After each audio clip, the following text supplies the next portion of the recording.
Udah, jangan lagi cinta kepada para wali-wali, jangan lagi cinta kepada kaum solihin.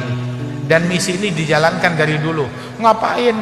Wah, ziarah wali-wali, cinta kepada wali-wali, itu khurafat, itu bid'ah, itu syirik. Dibikin seperti itu. Kalau kita telusuri, orang yang suka membid'ahkan, mensyirikkan, mereka nggak punya peran di dalam kejayaan Islam dan kemenangan Islam di dalam jihad yang dilakukan oleh kaum muslimin. Dari zamannya para sahabat hingga zamannya para tabi'in wa tabi'in, hingga zamannya Salahuddin Al-Ayyubi, orang yang tukang mensyirikkan, membid'ahkan orang, nggak ada peran. Dan kemenangan Islam bukan datang dari tangan orang-orang macam begitu. Mereka cuma turut menikmati aja. Tetapi pejuang-pejuang yang hakiki adalah para pecinta wali-wali, para pecinta sholihin, para pecinta sahabat, para pecinta ahlul bait, para pecinta aulia, para ahli tasawuf. Mereka ini adalah pejuang-pejuang sejati yang punya kontribusi yang nyata dalam penyebaran dan kemenangan jihad di jalan Allah Subhanahu wa taala. Mereka para pemenang, pejuang yang menyampaikan Islam ke penjuru dunia, penyebar-penyebar Islam, penakluk negeri, mujahidin sejati. Nggak ada tukang syirikin orang, nggak ada tukang ngafirin orang, nggak ada tukang bid'ahkan orang. Semuanya adalah orang para aulia wa sholihin yang percaya dengan karamat, yang punya kecintaan besar kepada Nabi Muhammad dan aulia wa sholihin.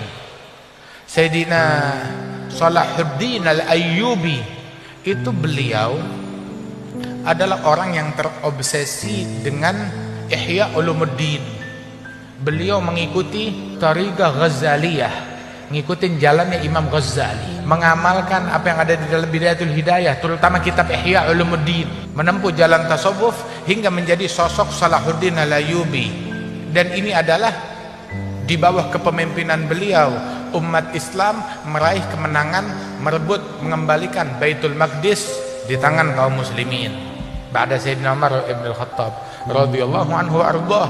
Adapun orang-orang yang bilang kitab Ghazali itu kitab syirik, kitab bid'ah, kitab khurafat, nyebut cerita wali-wali ini segala macam. Apa yang mereka lakukan? Apa yang mereka buat? Kemenangan apa yang mereka lakukan di negeri ini? Lihat para wali songo datang ke bumi Indonesia ini. Mereka saat datang ke bumi Indonesia, nah ini kita menuai, menikmati daripada ajaran mereka, yang mana sejak masuknya Islam ke bumi Indonesia ini, agama Islam masuk di tangan para ulama ahli sunnah wal jamaah yang berakidahkan akidah Asy'ariyah. Dari sejak awal masuknya Islam bermadhab dari salah satu madhab-madhab yang benar, madhab al-Imam Muhammad bin Idris Syafi'i, akidah Asy'ari, madhab Syafi'i, menjalankan daripada tariqah ahli tasawuf, baik itu tariqahnya Syekh Abdul Qadir Al-Jailani, tariqahnya Imam Al-Ghazali, tariqahnya Junaid Al-Baghdadi, tariqahnya para awliya wa salihin, tariqahnya Abul Hasan Syadzili, tariqahnya Al-Imam Al-Faqih Al-Muqaddam Muhammad bin Ali Ba'alawi radhiyallahu anhum wa ardahum ajmain. Dari sejak awal masuknya Islam, nah inilah menyebar dengan hal yang semacam ini. Mereka ahli tasawuf, nggak ada satupun di antara mereka tukang caci maki aulia, pembenci wali-wali, nggak ada sama sekali.